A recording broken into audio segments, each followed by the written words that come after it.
What's going on, everybody? Welcome back to the RotoWire YouTube channel. I'm Anthony Cervino, and today we're going to talk about my top players to buy, sell, and hold entering week 2 of the fantasy football season. Let's start with some buys. Jonathan Taylor. Now, Jonathan Taylor dominated the Colts backfield in week 1, playing 96% of snaps and rushing 16 times for 48 yards. And while his 3 yards per carry and long run of only 7 yards might not stand out, it's important to note that he faced an outstanding Texans front 7, which consistently contains enemy running backs. Despite all of that, we know Jonathan Taylor still remains a red zone threat. He scored a crucial touchdown and saw 4 red zone touches compared to only 2 for Anthony Richardson.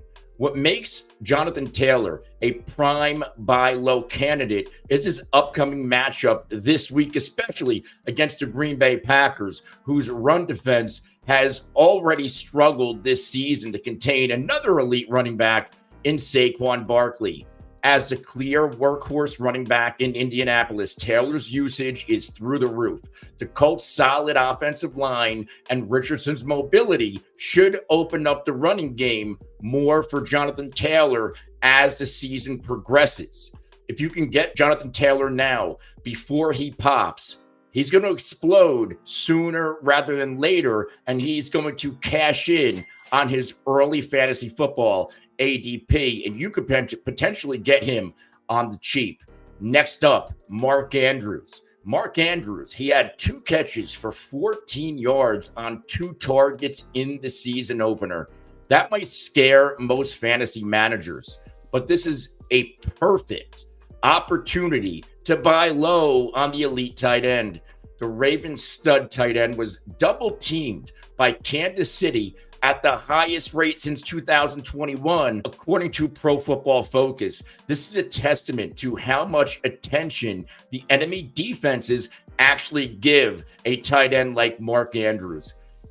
Plus, Mark Andrews historically has always struggled against Kansas City and Steve Spagnuolo's defenses. In fact, he's never exceeded 22 yards or 3 catches in 5 career games against the Kansas City Chiefs in Spags.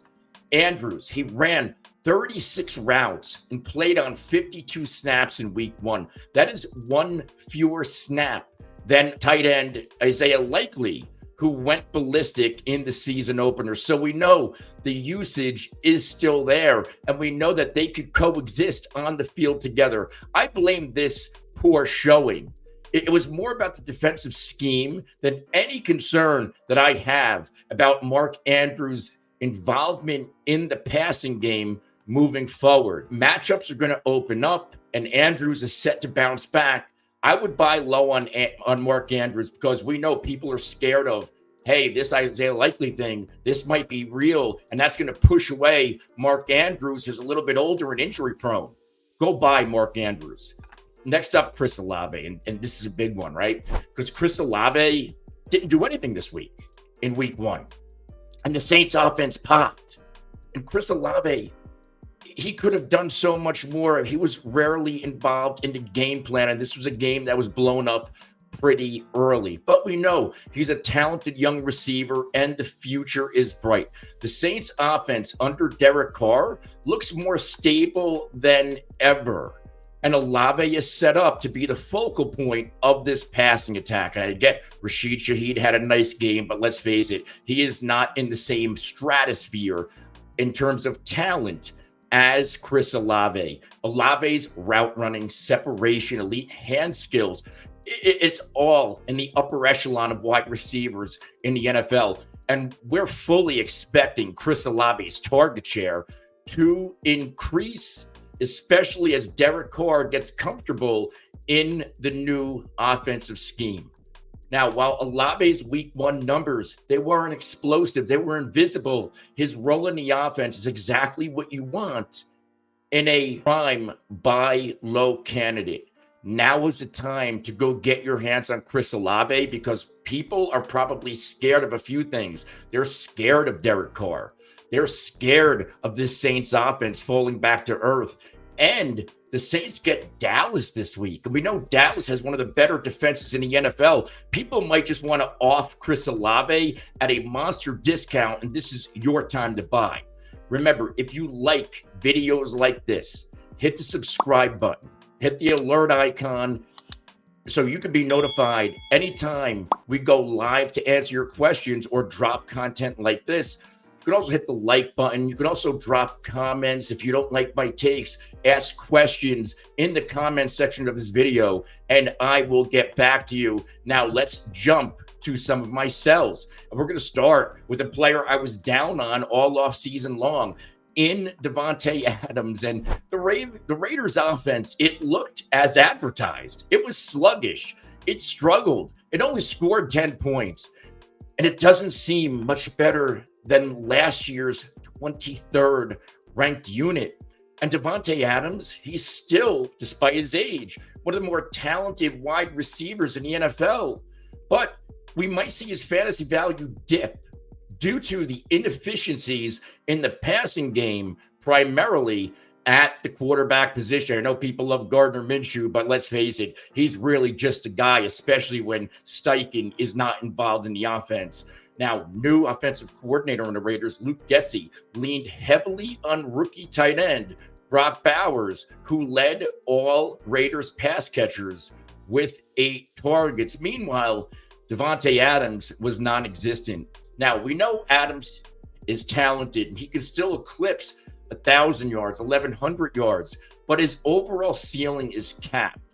This offense is going to spread the ball around, whereas last year, and for most of Adams' career, he was the person that was getting funneled targets. Now, got a couple of nice young tight ends. You got Jacoby Myers. They want to run the hell out of the football, and who knows what's going to happen to Davante Adams. He's one of my biggest sells after week 1. And what I believe can potentially save his season is Davante Adams getting traded at the trade deadline. And you don't want to hold on to a player to see if he gets traded by the trade deadline, because by that time, your fantasy football team could be cooked. I would try to sell Davante Adams to somebody who still believes in the name value. My next sell, Stefon Diggs. And I get it. Stefon Diggs scored 2 touchdowns in week 1. But I have concerns. I have concerns about the usage of Stefon Diggs. Now, Diggs, he did catch 6 passes. He did catch 2 touchdowns, but he only went for 33 yards. And his 1.7 ADOT ranked 108th amongst all qualifying wide receivers. And his role in this Texans offense seems limited to short yardage plays, which could severely cap his ceiling and his upside moving forward. And what do we know, right? Like, the one consistency from last year on this Texans team, Nico Collins, he dominated as the alpha receiver, just like we knew would happen because they paid him to be the alpha wide receiver this offseason. And Tank Dell, we know what Dell is. He's the emerging young big play threat in this offense. So what's left for Stefon Diggs? Diggs' short yardage role is not really what I want from a wide receiver who might be my wide receiver 1, maybe wide receiver 2, depending on how I drafted. Now is the time, coming off of a 2 touchdown performance in week 1, to sell high on Stefon Diggs. People are going to see his fantasy points in PPR leagues. People are going to see those 2 touchdowns. People are going to see 6 catches and see Diggs is the guy. Diggs is the guy. And they're going to ignore the 33 yards. They're going to ignore the efficiency. Sell high on Stefon Diggs. Let's go to another one, my final sell. And people, you're going to give me some crap for this probably. But Rashaad White, I'm selling Rashaad White. And I was down on Rashaad White this season because Rashaad White is one of the most inefficient running backs in all of fantasy football. I remember at the start of the offseason, I was doing some player notes on the running back position. I had Chuba Hubbard pulled up, looking at his efficiency and yards per carry. And then I had Rashaad White. And I'm like, oh my God, these guys are so much alike. So the difference was the volume going to Rashaad White. And my worry is there another running back that the Buccaneers are going to bring in that's going to eat away at that volume. And I think that guy is Bucky Irving. Now, Rashaad White was great in fantasy in week 1, but he struggled as an NFL running back.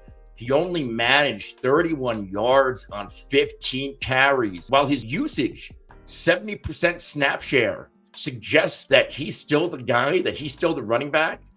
There are some red flags. Rookie Bucky Irving, my guy Bucky Irving, saw immediate involvement in this offense. He rushed 9 times for 62 yards, 6.9 yards per carry. White's efficiency as a runner is a big problem for me, and he has failed to find success on the ground already in the new Liam Cohen system. Now, White's pass catching ability, it remains strong. It is the strength of his skill set, but with Bucky Irving lurking behind him and looking like the more efficient and effective and explosive running back, we could see a monstrous shift in carries going toward Bucky Irving, which means Rashaad White will probably be in a timeshare sooner rather than later. Let's go to players that we should hold. Don't panic. Don't trade. Let's hold on to these guys. And we're going to start with my guy, Devin Achane. Now, Devin Achane, he was quiet as a rusher in week 1, just 24 yards on 10 carries, but we know Devin Achane is an outstanding receiver out of the backfield. This is a Miami offense that funnels targets to 2 guys, Waddle, Tyreek Hill, and then the running back position. And this guy in week 1 was Devin Achane. Now, Achane caught all 7 of his targets for 76 yards. He was also utilized in the red zone as a receiver, solidifying his role as a critical part of this Miami Dolphins offense. Now, while Jeff Wilson, remember him? He led the team in rushing with 26 yards. And Raheem Mostert, he also struggled. Achane's involvement in the passing game and his versatility makes him the Miami running back that I want to hold on to. This is why I was comfortable drafting Devin Achane in the second round of fantasy drafts. Devin Achane, essentially, he is operating and could continue to operate as a team's wide receiver 3. OBJ, who knows when he's going to come back? Who knows if he comes back? The Jonnu Smith hype, where is he? Devin Achane is the wide receiver 3, at least after 1 week, and I fully believe moving forward in this offense, and his ability to generate explosive plays makes him one of the more valuable fantasy football assets moving forward. And let me tell you, Achane's already dealing with the injury. I get it. This is why people were scared to draft him. And even if you drafted him, I drafted him, and I was scared of the injury thing. Don't panic. Hold on to Devin Achane. He's a fantasy football league winner. Next up, J.K. Dobbins, and this is another guy. You know, he pops. You might, hey, I drafted him so cheap. He pops. I got what I wanted out of him. Let me sell him before he gets hurt again. I am holding on to J.K. Dobbins. Dobbins showcased his explosiveness in week 1, 135 yards on 10 carries, including a 61-yard touchdown. He posted a career-high 96 rushing yards over expected per next-gen stats. However, his snap share was only at 58%, while Gus Edwards also saw more red zone touches by 1. Gus had 3.